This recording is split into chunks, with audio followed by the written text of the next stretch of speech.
We're going to move on to transportation and Sound Transit. Sound Transit's long-term costs are expected to balloon by as much as $30 billion, leading some to question whether the proposed West Seattle to Ballard line can be completed.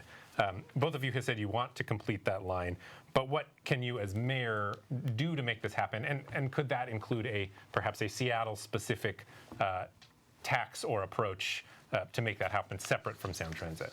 And we'll start with Mr. Harrell.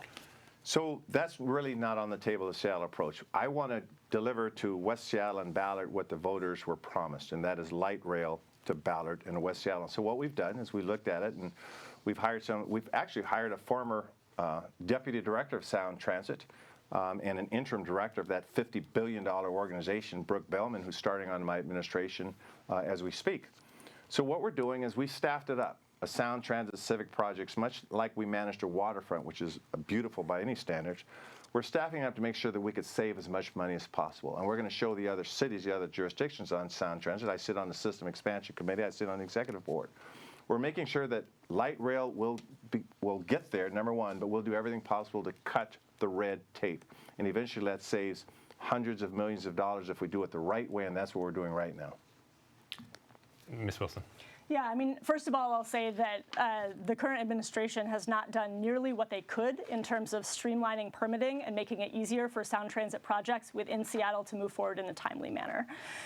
The city also needs to take more of a lead on planning within the city, including using the city's right-of-way so that we're not cobbling together private properties that are very expensive and also take a long time to be able to build. So there's actually a lot more that the city can do to pave the way for less expensive and faster construction of our light rail lines. The fact is that the budget shortfall at Sound Transit is so large that is going to force the tough decisions that the mayor does not want to admit we're going to have to make about the lines to Ballard and West Seattle. For that reason, I do think that we need to look at seeking new funding, whether that is at the state level. We can also consider, this would be a big public conversation, but within the city, we have a monorail funding authority that is unused. It would require a state law change, but we could repurpose that for funding within the city for those light rail projects so that we could actually build them out to their full extent. That is certainly a conversation I think that it makes sense to have. And Mr. Harrell respond that you haven't done enough, and to her suggestion that Seattle might need to raise some of its own money. Well, you know, she talked about bonding in another project. I'm afraid of her fiscal analysis that we don't want to use monorail capacity. That didn't work out well in our history. State level funding, yes. We need federal funding. The fact is, the matter is, we have not a good president right now, but federal funding this is the largest light rail project in the country right now at $53.8 billion.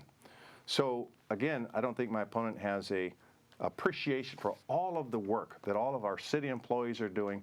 We have 50 people, 50 full-time employees working on this issue as we speak. So we will do everything possible to make sure we get light rail in Ballard and West Seattle, and I've been a champion in that. Passed a resolution just a few weeks ago making sure that as we protect the full spine, that Ballard and West Seattle's voices are heard.